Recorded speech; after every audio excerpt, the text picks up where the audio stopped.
오늘 우리 성도님들과 함께 공부를 같이 하기를 원합니다. 우리 이전에 배운 거 우리 성도님들이 기억하고 계시는지 모르겠어요. 자, 성삼위 하나님에 대해서 우리가 배웠습니다. 첫 번째 큰 주제가 뭡니까? 하나님은 누구신가 였고요. 그 다음에 두 번째 큰 주제가 뭡니까? 예수님은 누구신가. 또 세 번째 큰 주제가 무엇입니까? 성령님은 누구신가? 또는 성령 하나님은 누구신가입니다. 오늘은 이제 네 번째 시간으로서 이 신학교에서는 조직신학, 교의신학 중에 인간론이라는 게 있거든요. 그 인간론에서 두 가지를 다룹니다. 하나는 인간의 본질, 인간의 정체성에 대해서, 그리고 두 번째로는 죄, 인간의 타락, 또 인간의 불순종에 대해서 배우게 되어지는데요. 저희들도 그 순서에 맞춰서 오늘은 인간은 누구인가, 우리 인간이 가지고 있는 본질, 정체성에 대해서 우리가 공부를 하기를 원하고, 우리 다음 주에는 죄라는 것이 무엇인가. 하나님께서 우리 죄 지은 인간을 싫어하시잖아요. 미워하시잖아요. 그런데 하나님이 보실 때, 또 성경에서 볼 때 죄라고 얘기했을 때 그 죄에 대한 정의가 어떻게 되는지, 또 그 영향력과 그 결과에 대해서 우리가 또 한 시간을 내서 우리 성도님들과 함께 말씀을 나누기를 원합니다. 여러분 거기 원고 우리 첫 페이지를 한번 봐주시기 바랍니다. 제가 첫 번째 문단을 읽어드릴게요. 창세기 1장 2장의 인간 창조를 보면 인간은 존재 자체로 기쁨이요 즐거움입니다. 창세기 1장 13절을 보면 하나님이 지으신 그 모든 것을 보시니 보시기에 심히 좋았더라 라고 말씀하십니다. 반면에 고대 근동 신화를 비교하여 보면, 즉 메소포타미아 창조시와 에뉴마 엘리시나 그리스 신화를 보면 모든 신적 존재가 왜 인간을 창조했는가? 신이 하는 무슨 일을 시키려고요? 허드렛 일을 시키려고 하는 것을 알 수 있습니다. 입니다. 제가 중고등부 시절에 또 대학 청년부 시절에 교회에서 낮 예배 때 대표 기도를 주로 누가 합니까? 장로님들이 하시죠. 근데 그 장로님들이 대표 기도할 때 빼놓지 않고 그 기도했던 내용 중에 하나가 뭐냐면, 그 인간의 존재, 인간의 본질, 정체성을 가지고 뭐라고 설교하냐면, 벌레만도 못한 인간, 또는 쭉정이만도 못한 인간, 이런 표현들을 하시면서 그런 인간을 하나님께서 사랑하셔서 이 땅에 예수 그리스도를 보내주셨고, 또 그분을 십자가에 매달려 죽게 하심을 통해서 말로 다 할 수 없는 사랑을 베푸셨다는 것에 대해서 이렇게 감사기도나 또는 기도 주제 내용을 가지고 대표 기도하는 것을 제가 많이 들었습니다. 근데 그때마다 좀 불편했어요. 왜 그러냐면, 하나님이 우리 인간을 지으신 게 맞는데 하나님이 지으신 인간이 저렇게 장로님 표현처럼 벌레만도 못한, 또는 지푸라기만도 못한 그런 존재로 하나님이 과연 인간을 만드셨을까? 물론 장로님의 그 기도의 의도는 제가 알고 있습니다. 그만큼 인간은 약하고 보잘것없고 하찮고 아무것도 아닌데, 그런 인간을 하나님께서 그냥 놔두지 아니하시고 예수 그리스도를 십자가에 죽기까지 사랑하셨다는 것에 대해서 말로 다 할 수 없는 감사와 기쁨과 즐거움을 표현하기 위해서 좀 과장법을 써서 극명하게 인간의 존재와 하나님의 사랑을 대조시키면서 하나님의 사랑이 얼마나 크고 놀랍고 대단한가를 설명하기 위해서 일종의 비유로서 그렇게 표현했다는 것을 알고는 있습니다만은, 그러나 청중으로서 회중으로서 앉아서 그 기도를 들을 때 사실 마음이 그렇게 개운치는 않았어요. 왜냐하면 하나님이 말씀으로 우리 인간을 창조하셨잖아요. 근데 그 인간이 벌레만도 못하다, 지푸라기만도 못하다, 그건 아닌 것 같다라는 생각이 들었었습니다. 그럴 수밖에 없는 것이, 그 창세기 1장과 2장에 보면 지금 원고를 읽었던 것처럼 창세기 1장에도 사람의 창조가 나오고 창세기 2장에도 사람의 창조 이야기가 나오죠. 그런데 1장 13절에 보니까 하나님이 인간을 다 지으시고 난 이후에 하나님이 뭐라고 표현했어요? 보시기에 심히 뭐 했더라? 좋았더라 라고 얘기했죠. 저번에 퀴즈도 냈는데, 여러분, 좋았더라 라는 뜻이 히브리어로 토브라고 그랬죠. 토브. 여러분, 그 토브의 뜻이 뭐라고 그랬어요? 굿, 좋다, 또는 선하다, 그 자체가 선하다, 이런 뜻을 가지고 있다고 제가 우리 성도님들에게 말했습니다. 그러니까 하나님께서는 인간을 창조하셨을 때, 인간을 만드셨을 때 그 인간 존재 자체가 하나님께는 뭐예요? 하나님의 기쁨이라는 거예요. 여러분, 하나님께 그 존재 자체가 뭐예요? 즐거움이라는 것입니다.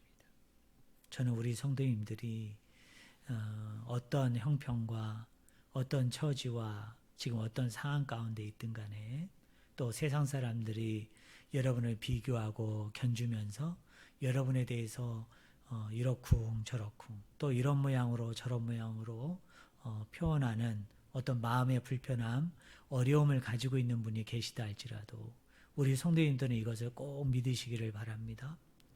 우리 하나님께서는 지금 영상 예배로 드리는 우리 성도님들, 또 우리 중고등부, 우리 주일학교 어린이 한 명 한 명을 어떻게 여기신다고요?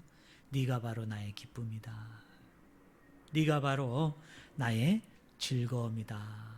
그래서 하나님 기쁨의 대상으로, 하나님 즐거움의 대상으로 우리를 고귀한 존재로, 존귀한 사람으로, 하나님의 특별한 사람으로 하나님께서 저와 여러분을 삼고 있음을 저는 우리 성도님들이 꼭 믿고, 이 코로나 블루라고 그러죠. 이 우울하고 이 힘든 시간을 잘 견디고 넉넉하게 이기는 크신 은혜와 은총이 저는 우리 성도님들 한 분 한 분 가운데 날마다 넘치기를 주님의 이름으로 간절히 축원을 드립니다. 하나님께서 말씀으로 천지를 만드시고 또 인간을 지었을 때는 인간의 역사적인 측면에서 보면 아주 고대에 일어난 일이죠. 그런데 그 당시에 이런 창조 신화, 창조에 관련된 이야기가 성경에만 있었던 게 아니고, 또는 우리 믿음의 조상이었던 믿는 사람들에게만 그것이 구전으로 또 이야기로 이렇게 전해져 내려왔던 것이 아니라, 그 고대의 다른 근동아시아 또 주변에 있는 나라 가운데에도 창조 신화가 똑같이 있었다는 거예요. 그런데 그 메소포타미아를 중심으로 한 그 지역 안에서 여러 가지 이제 그 유물과 유적들이 발견됐는데요. 그것을 추적해 보니까 이 사람들의 창조 신화에서 인간의 존재라는 것이 뭐냐, 신의 허드렛 일을 도와주는 그 정도의 존재로만 인간을 자리매김하고 또 인간의 정체성을 그렇게 규정한 반면에, 성경은 뭐라고요? 저와 여러분이 하나님의 뭐이다? 기쁨이다. 저와 여러분이 하나님의 뭐이다? 즐거움이다. 그래서 우리 하나님께서는 저와 여러분을 기뻐하세요. 저와 여러분을 아주 즐거워하시는 분입니다. 저는 우리 성도님들이 이것을 꼭 믿기를 바랍니다. 자, 두 번째 문단을 한번 읽겠습니다. 인간, 히브리어는 뭐입니까? 인간이 아담이에요. 아담. 여러분 아담과 하와라는 그 이름 아시죠? 근데 이 아담이라는 이름 자체가 원래 흙이라는 뜻이에요. 여러분 아담이 뭘로 빚어졌어요? 여러분 흙으로 빚어졌죠. 그래서 그 근원 자체가 그 뿌리 자체가 어디에 있어요? 흙에 있어요. 흙에. 그래서 이 흙이란 뜻을 지닌 히브리어로 아다마에서 나온 말이에요. 인간은. 그래서 아담이라고 그랬죠. 자, 인간을 뜻하는 영어 휴먼이죠. 근데 이것도 라틴어 호모에서 나온 말이고 호모는 흙을 뜻하는 호무스에서 나온 말이다. 그래서 요새 그 학자들이 또 과학자들이 미래학자들이 그 인간을 얘기할 때 여러 가지로 얘기하잖아요. 그 중에 하나가 호모 사피엔스예요. 호모 사피엔스. 호모라는 건 인간입니다. 사피엔스는 지혜를 가진 지혜로운 이런 뜻이거든요. 그러니까 지혜의 인간이다. 그래서 이 호모라는 이 라틴어에서 휴먼이라는 그 영어 단어가 나온 것을 우리가 알 수 있어요. 그런데 이 호무도 기원을 쫓아가 보니까 뭐예요? 호무스에서 나온 말인데 이 호무스 자체도 뭐예요? 흙이에요. 흙. 그러니까 우리 성도님들 우리 인간이고 사람인데 우리의 기원, 우리의 그 뿌리는 어디에 있어요? 흙에 있잖아요. 그래서 우리가 나중에 다 죽게 되어지면 원래의 상태로 돌아가게 되죠. 그래서 흙으로 왔기 때문에 흙으로 돌아가는 인생, 그걸 성경에서 또 표현하고 있는 것을 우리가 알 수 있습니다. 자, 세 번째 문단을 읽겠습니다. 창세기 2장 7절을 보면 땅의 흙으로 사람을 지으시고 생기를 그 코에 불어넣으시니 사람이 생명이 된지라 라고 말합니다. 여기에서 흙은 히브리어로 아파르입니다. 아파르. 그래가지고 이걸 사실은 흙이라고 번역하기보다는 아까 흙이 히브리어로 뭐예요? 아다마 또는 아담이었잖아요. 그런데 여기 창세기 2장 7절에 땅의 흙으로 사람을 지은다고 얘기할 때 이 흙은 우리가 보통 일반적으로 얘기하는 흙, 아다마, 아담에서 뜻이 아니고 거기 제가 여러분에게 써드린 것처럼 히브리어가 뭐예요? 아파르예요. 아파르. 그러니까 이거를 히브리어 그대로 직역하면 뭡니까? 먼지, 티끌 이런 뜻이에요. 그러니까 인간이라는 존재 자체가 얼마나 정말 그 하나님이 우리에게 숨을 불어넣으셔서 생기를 불어넣으셔서 생명, 살아있는 생명, 살아있는 사람으로 만들어지기 전까지는 그냥 하나님이 그 먼지 티끌을 가지고 우리 주일학교 다니는 친구들이 옛날에 미술 시간에 찰흙을 가지고 여러분 이렇게 사람도 만들고 집도 만들고 또 여러 가지 형상과 구조를 만든 것처럼 하나님이 그렇게 먼지와 티끌 같은 걸 짓이겨 가지고 그걸 가지고 뭘 만들었어요? 사람을 만든 거예요. 인간을 만든 것입니다. 그리고 거기에다가 그 코에 뭐를 불어넣으셨어요? 생기를 불어넣으셨어요. 근데 그 생기가 히브리어로 뭐냐면 니시마입니다. 니시마. 이게 직역하면 뭐냐면 숨, 호흡이란 뜻이에요. 그럼 우리 성도님도 한번 정리해 볼까요? 자, 인간은 히브리어로 얘기하면 뭐와 뭐가 합쳐진 거예요? 아파르와 니슈마가 합해진 거죠. 아파르가 뭐예요? 먼지, 티끌이죠. 그 다음에 니슈마가 뭐예요? 숨이에요. 그래서 이 두 개가 합쳐지니까 뭐가 됐어요? 네페시하야. 히브리어로 그렇습니다. 네페시하야. 그래서 생명이 됐다라고 얘기해요. 이게 영어 성경을 보면 being living이에요. being living. 살아있는 생명이 됐다. 살아있는 존재가 됐다. 그런 뜻입니다. 거기 또 글을 한번 보세요. 특별히 니슈마, 숨, 호흡이라는 단어는 나중에 뭐와 동의어가 돼요? 루하흐. 우리 성령론에 대해서 우리가 배우게 되어질 때 구약에 보면은 그 성령을 뭘로 표현했다고 그랬어요? 영, 루하흐라고 얘기했죠. 그러니까 사실은 니슈마, 숨, 호흡이라는 단어와 이 루하흐라는 이 단어하고는 뭐예요? 동의어예요. 같은 뜻입니다. 그러니까 이런 거예요. 하나님께서 먼지, 티끌을 짓이겨 가지고 인간을 만드셨어요. 인간의 모양을 만들었어요. 그리고 그 코에 뭐를 불어넣으셨어요? 숨을 불어넣으셨어요.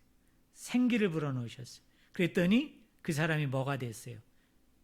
being living, 살아있는 존재, 살아있는 생명. 그걸 두 단어로 얘기하면 뭐예요? 생명이 됐다.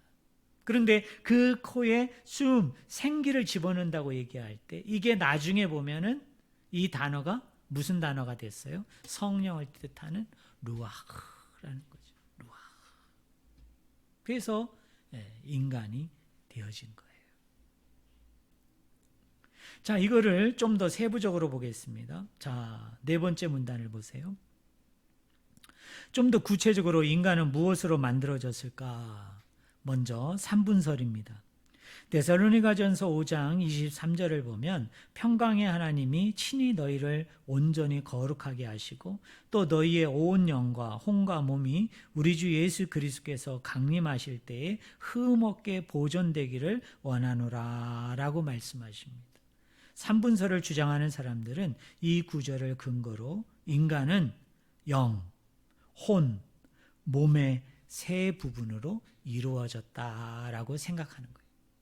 여러분 3분설이 이해가 되죠? 자, 인간은 뭘로 이루어져 있다고요? 영으로, 또 혼으로, 그리고 뭘로 이루어져 있어요? 몸, 육체로 이루어졌다. 이게 3분설이에요. 자, 그 다음 문장 봅시다.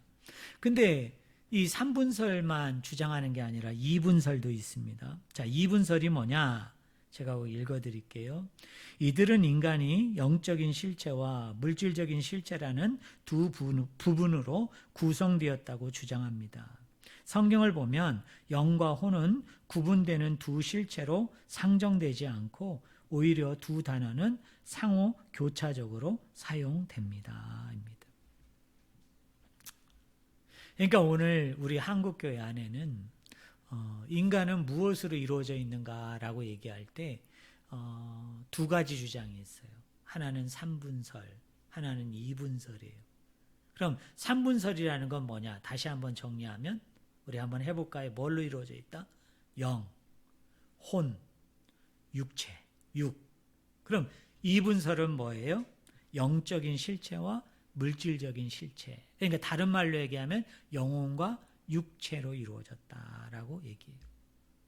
그런데 이걸 성경적으로 보면 성경적으로 더 지지를 받고 더 타당하고 더 바른 것은 3분설일까요? 2분설일까요? 우리 성도님들 기억하세요. 2분설입니다. 왜 그러느냐? 이 영과 혼이라는 단어가 있는데 이 영과 혼이라는 단어가 항상 이렇게 구분돼서 쓰이지를 않고 얘가 거기 제가 적어드린 대로 상호 교차적으로 쓰여요. 이게 상호 교차적이라는 얘기는 뭐냐면 영과 혼이 이때는 영이고 이때는 혼이고 해서 이렇게 완전히 구분이 되지 않는다는 거예요. 어떤 때는 영이 쓰여야 되는 자리에 혼이 쓰이기도 하고 혼이 쓰여야 되는 단어 자리에 영이 쓰이기도 하는 거예요. 그래서 이것이 구분이 없이 어떻게 되느냐 하면 이 영과 혼이 막 섞여 있는 거예요. 섞여 있는 거예요. 영을 얘기하다가 그 자리에서 갑자기 혼을 얘기하고 혼을 얘기하다가 또 갑자기 영을 얘기하는 거예요. 그러니까 이것을 보면 이 영과 혼은 어때요? 이건 분리될 수 없는 거예요. 이건 그냥 하나라는 거예요. 왜? 하나이기 때문에 영이 쓰이는 자리에 혼도 쓰이고 혼이 쓰이는 자리에 영도 쓰이는 거예요. 왜? 혼과 영은 같기 때문에 그런 거예요. 그래서 성경적으로 보면 더 타당한 것이 뭐냐? 2분설이에요. 그럼 우리 성도님들 저를 보세요. 자, 인간은 뭐와 뭐로 이루어져 있다? 영과 혼으로 이루어져 있다. 우리 이렇게 믿으셔야 됩니다. 근데 여기서 한 가지 조심해야 될 게 있어요. 이 영과 육체, 자, 영과 육체로 돼 있다. 근데 이 영과 육체를 갖다가 또 분리하는 사람이 있어요. 이것은 그 플라톤의 그 이데아 사상이에요. 이것을 우리 고등학교 때, 우리 대학교 때 여러분 영육 이원론을 배웠을 거예요. 영과 육을 분리해요. 그래서 플라톤은 뭐라고 얘기하냐면 영은 상층부에 있는 고상한 거예요. 세계가 상층부 사이가 있고 하층부 사이가 있다. 상층부 구조가 있고 하층부 구조가 있는데 영은 어디에 속하는 거예요? 이 상층부에 속하고 육은 어디에 속하는 거냐? 하층부에 속한다. 그래서 영이 어때요? 육에 비하면 더 고귀한 거예요. 더 소중하고 더 가치 있고 더 아름다운 것이라고 여긴 게 이게 헬라 사상이에요. 헬라 철학에서 온 거예요. 그걸 대표적으로 주장하는 사람이 누구냐면 플라톤이에요. 그래서 이 요한복음이나 요한 1서, 2서, 요한계시록에 보면은요, 영지주의자라는 이단이 있었어요. 이 영지주의자들은 가연설을 주장했습니다. 이 가연설이 뭐냐면 제가 예수 그리스도에 대해서 여러분에게 설명을 할 때 한번 제가 잠깐 언급을 한 것 같은데 오늘 좀 더 설명을 드리겠습니다. 자, 이 가연설이 뭐냐면 잘 봐요. 영혼은 귀하고 육체는 비천한 거라고 그랬죠. 영혼은 상층부에 속하고 육체는 하층부에 속하니까 우리 예수 그리스도가 이 땅에 성육신 하실 때 그 사람들은 영으로만 오셨다고 생각하는 거예요. 그럼 육체로 오신 것은 뭐냐? 육체가 아니고 육체의 모양을 가지고 왔다. 육체의 어떤 틀, 형태를 가지고 왔다. 다른 말로 얘기하면 육체의 껍데기만 입고 오셨다는 거예요. 육체의 가면을 쓰고 오셨다. 그래서 가연설이에요. 그래서 영지주의자들은 뭐냐면 예수 그리스도의 육신, 육신으로 오심, 육신으로서의 그리스도, 육체로서의 그리스도를 이 사람들 믿을까요? 믿지 않을까요? 이걸 부인하는 거예요. 그리고 오늘날 같이 제7일 안식일 교회나 또는 여호와 증인들이 이 부류예요. 그래서 이 사람들은 예수 그리스도의 육체로 오심을 부인합니다. 그냥 그거는 예수님이 잠깐 인간이 되신 게 아니고 인간의 모양만 입고 온 거예요. 인간의 형태만 입고 온 거예요. 인간의 껍데기만 입고 온 거예요. 예수님은 그냥 영이세요. 하나님의 영. 그 영으로만 존재하신다. 그래서 이 사람들은 이제 또 지옥을 믿지 않아요. 왜 그러냐면 사람이 죽으면 육체는 소멸된다고 보는 거예요. 왜? 육체는 가치가 없어요. 육체는 무의미한 거예요. 아까 플라톤의 이데아 사상이죠. 육체는 하찮은 거예요. 하등한 거예요. 더러운 거예요. 그러니까 그 더러운 육체를 입고 천국에 가지를 않는다. 이렇게 생각해요. 그러니까 그 사람들은 부활 자체도 육신의 부활을 믿지 않죠. 그 사람들은 뭐만 부활한다고 믿어요? 영만 부활한다라고 믿어요. 그래서 믿는 사람은 죽으면 육신은 땅에 묻어서 썩고 죽음과 동시에 그 영혼은 살아서 천국 간다고 믿어요. 이게 여호와 증인 안식일 교회고 그 뿌리, 그 근원은 어디에 있느냐면 요한복음, 요한 1, 2, 3서 요한계시록에 나오는 영지주의의 뿌리를 두고 있는 거예요. 자, 그 다음에 여호와 증인 안식일 교회 사람들은 뭐라고 주장하느냐? 그럼 믿지 않는 사람은 어떻게 되느냐? 영혼도 죽고 육체도 죽어서 완전히 이 사람들은 소멸된다고 봐요. 소멸된다. 없어지는 거예요. 믿는 사람은 뭐예요? 영혼은 부활해서 천국에서 영원토록 살고 육신은 소멸한다고 보는 거예요. 육신은 멸절된다라고 보는 거예요. 그러니까 육신이 없어졌어요. 그리고 믿지 않는 사람도 영혼이 멸절되고 육체가 멸절되니까 뭐가 없어요? 지옥을 안 믿죠. 왜냐? 없어졌는데 지옥이 왜 있어요? 지옥이 있어야 될 이유가 없죠.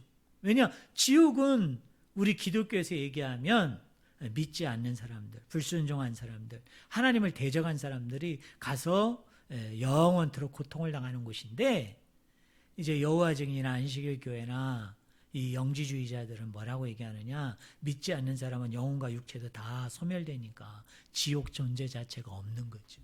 그러니까 지옥이 없어요. 그리고 천국만 있어요. 근데 천국은 뭐만 간다? 영혼만 간다. 육신이 가지 않는다. 이렇게. 그래서 영과 육이 어떻게 된다? 구분이 된다. 분리가 된다. 그렇게 생각하는 거예요. 그런데 우리 성도님들 안타까운 건 뭐예요? 교회 안에서도 이렇게 얘기하는 사람이 있다는 거죠. 우리 성도님들 중에도 이렇게 얘기하는 사람이 있죠. 뭐와 뭐가 분리된다?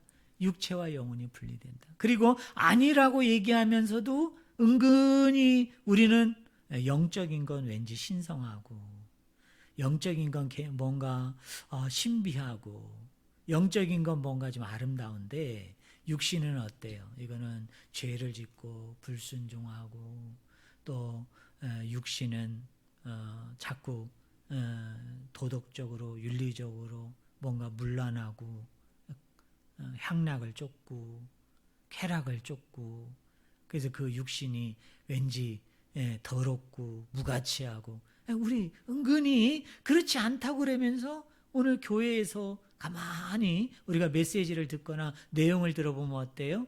우리도 은근히 영지주의자와 같은, 플라톤의 영흑 이원론과 같은 이런 개념을 가지고 있는 거죠. 그래서 이 플라톤의 영흑 이원론이 결론은 교회 안에 들어와서 영혼과 육체를 분리해서 영혼은 뭔가 귀하고 소중하고 육체는 아주 더럽고 무가치한 거. 그 다음에 교회 안과 밖을 또 구분하죠. 또 뭐예요? 하나님 나라와 세상을 또 분리하고, 그래서 자꾸 이렇게 구분을 짓는 거예요. 그런데 성경을 곰곰이 우리가 자세히 살펴보면 영육은 구분되는 게 아니에요. 분리되는 게 아니에요. 그것이 여러분 맨 마지막 문단의 내용인데요. 제가 한번 읽어드리겠습니다. 여러분 한번 보실래요?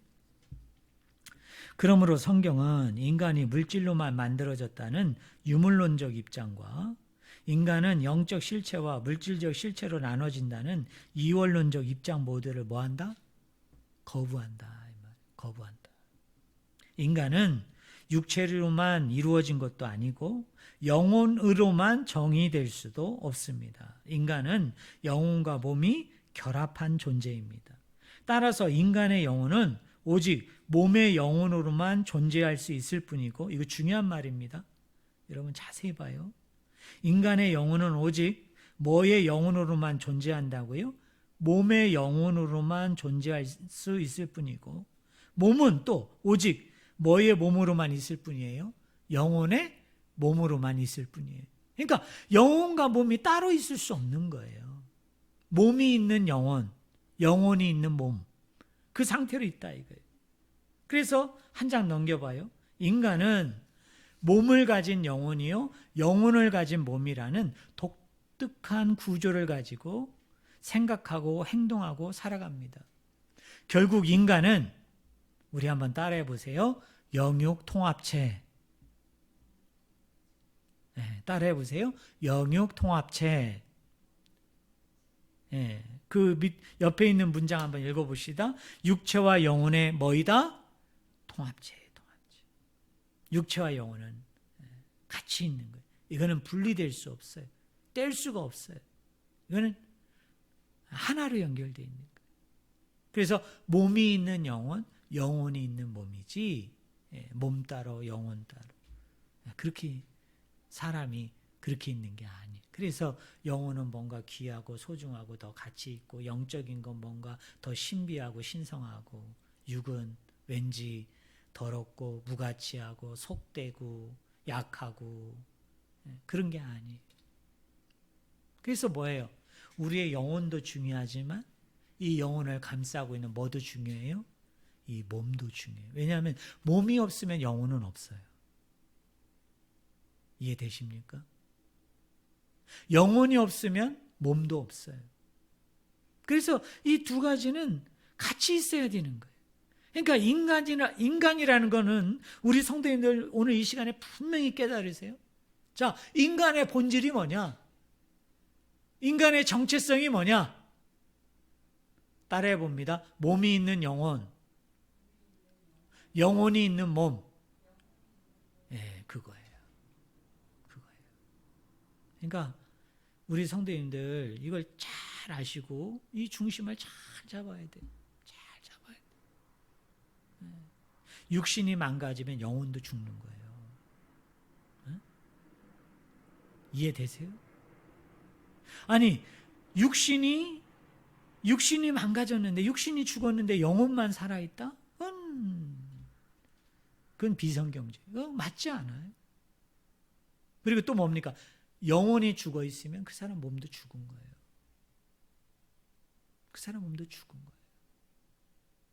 그래서 우리 성도님들에게 죄송합니다만은 혹시 여러분 가족 중에, 여러분 형제 중에, 여러분 알고 지내는 주변 사람 중에 쉬운 말로 아직 예수 그리스도를 믿지 않고 또 인격적으로 아직 하나님을 못 만난 분들은요, 죄송합니다.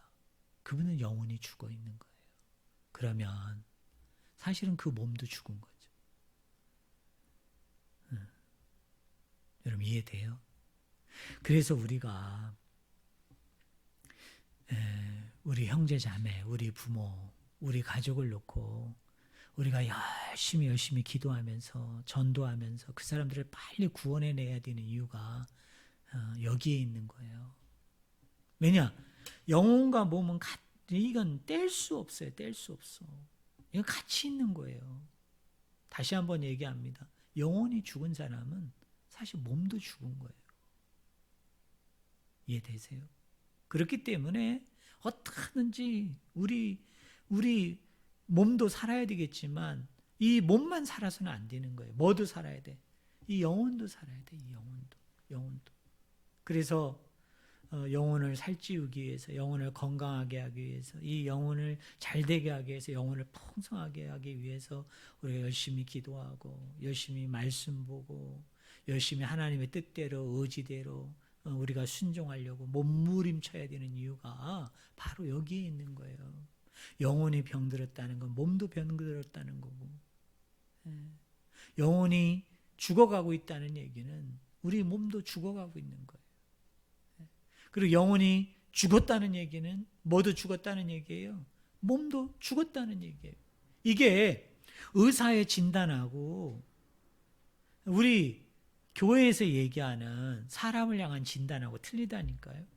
여러분, 의사는 사람 사망 선고를 언제 내요? 그 육체가 죽었을 때, 심장이 멎었을 때, 그죠? 뇌 기능이 멈추게 되어졌을 때, 누구누구 씨는 몇 월 며칠 운명하셨습니다. 죽으셨습니다. 해가지고 여러분 사망 선고 내리잖아요.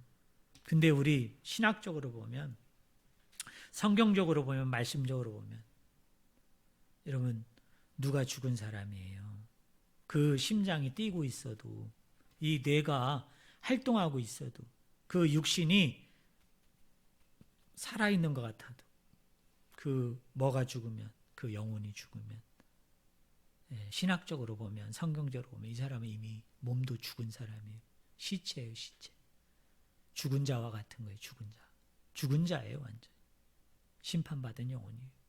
그래서 여러분의 남편, 또 우리 성도님들의 부모님들, 가족들, 형제들 중에 아직 예수님을 알지 못하고 믿고 고백하지 않은 영혼이 있다면 죄송합니다. 살아있는 것 같으나 죽은 자들이에요. 죽은 자와 같은 자예요. 죽은 자와 같은 게 아니라 죽었어요, 이미. 그러면 어떻게 돼요? 그 영혼을 살려야 돼요. 그래야만 그 육신도 같이 살아서 이 육체와 영혼이 구분되어지지 않는 가운데 건강한, 온전한, 아름다운, 하나님이 기뻐하시는 그 몸을 가질 수 있다는 것을 저는 우리 성도님들이 꼭 믿기를 예수 그리스도의 이름으로 간절히 축원을 드립니다. 자, 이제 큰 주제 두 번째로 이제 하나님의 형상에 대해서 우리가 한번 배워봅시다. 자, 그 다음 문단을 읽어드리겠습니다. 창세기 1장 26절부터 27절을 보면 하나님이 이르시되 우리의 형상을 따라 우리의 모양대로 우리가 사람을 만들고 그들로 바다와 물고기와 하늘의 새와 가축과 온 땅과 땅에 기는 모든 것을 다스리게 하자 하시고 하나님이 자기 형상 곧 하나님의 형상대로 사람을 창조하시되 남자와 여자를 창조하시고 라고 말씀합니다. 제가 그 다음 문단 읽어드릴게요. 여기에서 하나님의 형상은 무슨 의미일까요?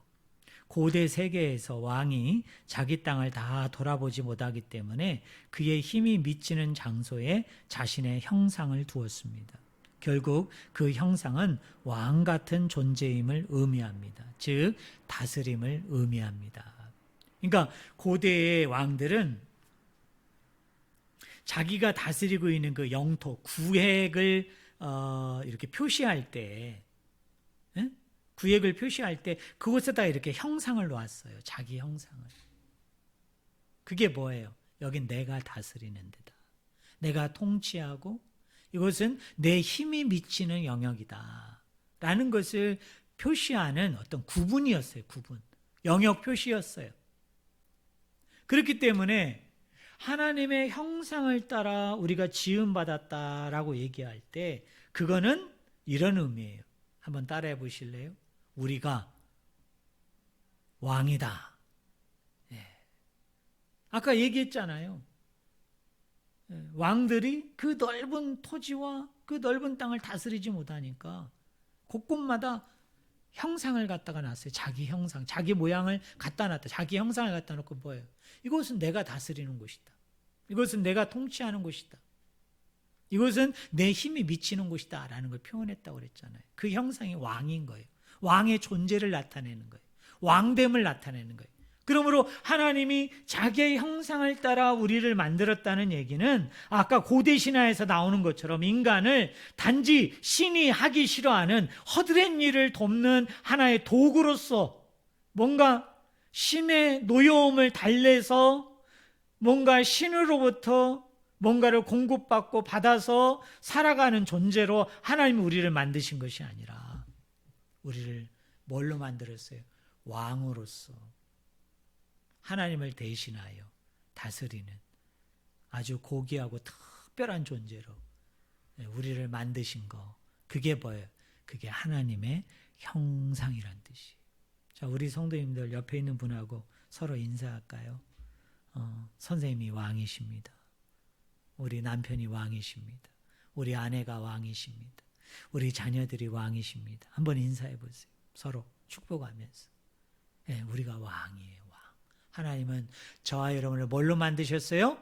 왕으로 만드셨어요. 어떤 왕? 하나님을 대리해서 통치하는 대리 통치자로 하나님이 저와 여러분을 그렇게 빚으셨어요. 자, 두 번째로 하나님의 형상이라는 의미가 뭐냐? 거기 그 다음 문장 읽어보세요. 고대에서는 신전에 신의 형상을 두었습니다.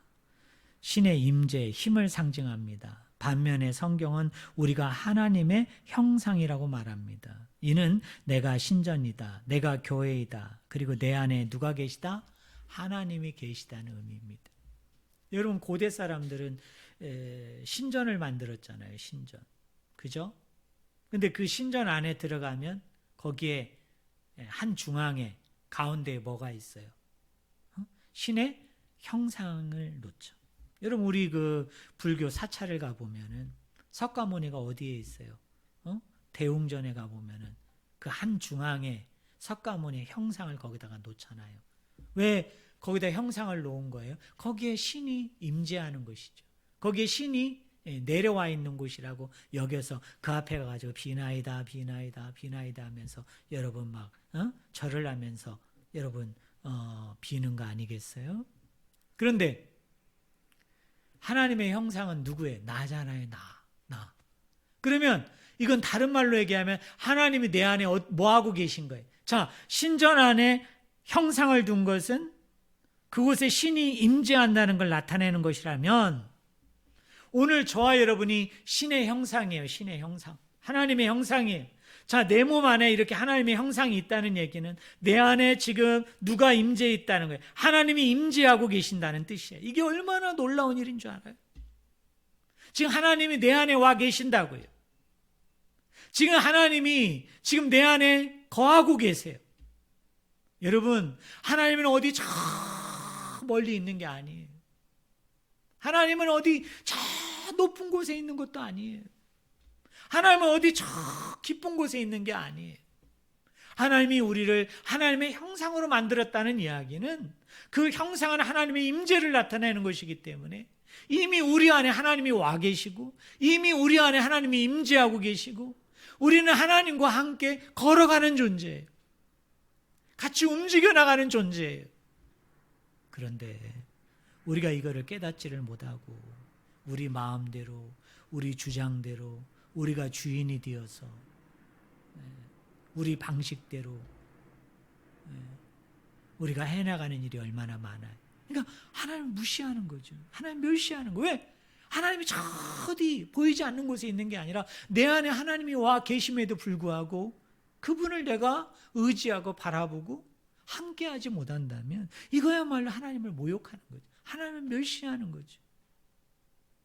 그리고 또 우리는 어떻게 합니까? 어려움이 오고 고통이 오고 힘든 일이 오면은 하나님 왜 나를 버리셨습니까? 하나님 지금 어디에 계십니까? 하나님 보이지 않네요. 들리지 않네요.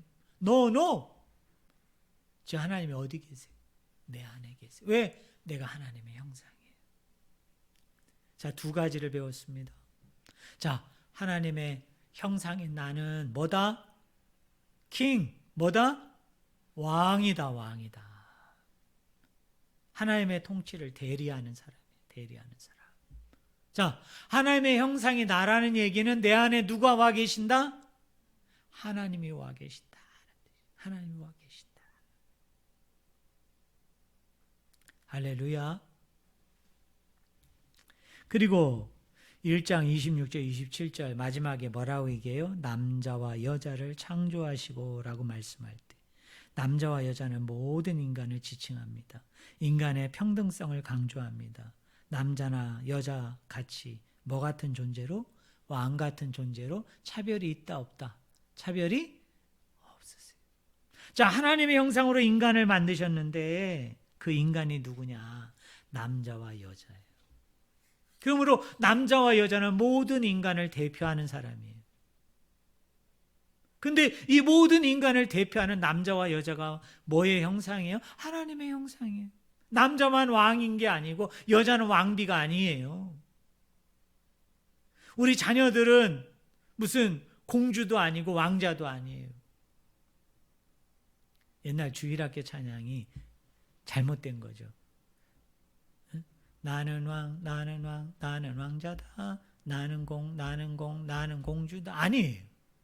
무슨 왕자 공주입니까, 우리가? 우리 아이들도 뭐예요? 우리 한 사람 한 사람이 하나님의 형상이에요. 한 사람 한 사람이. 남자를 떠나서 여자를 떠나서 자유자를 떠나서 종을 떠나서 신분의 고귀한 것들을 떠나서 빈부의 귀천을 떠나서 육신적으로 건강하든 건강하지 않든 누구든 다 뭐예요? 다 하나님의 형상이에요.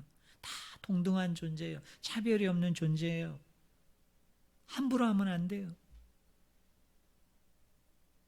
그래서 우리 성도님들 자기 아내를 대하고 자기 남편을 대할 때 여러분 우리가 어떻게 대해야 돼요? 하나님의 형상으로 대해야죠. 하나님의 형상으로. 응?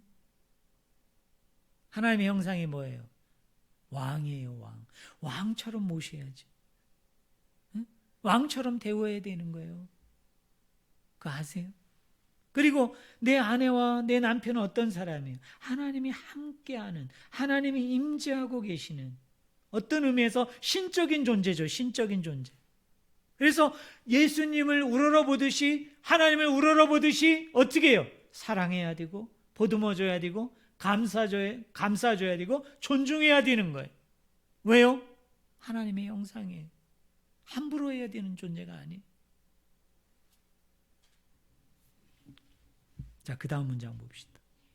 창세기 2장 18절을 보면 부부관계를 뭐로 설명합니까? 돕는 배필로 설명합니다. 히브리어로는 에제르 네그도인데 네제르란 말은 도움, 돕는 자의 의미고 네그도는 동등한의 의미예요. 근데 이 네제르가 명사고 동등한 이 단어를 뜻하는 네그도가 형용사거든요. 그러니까 돕는 배필 이렇게 번역하면 안 되고 이거를 이렇게 번역해야 되죠. 한번 따라해 보세요. 배필이 돕는 자. 네, 그런 뜻이. 배필이 돕는 자. 그러니까 이런 거죠. 내 아내를 보면서 저 사람은 나를 도와줘야 되는 사람이야. 이건 비성경적이에요.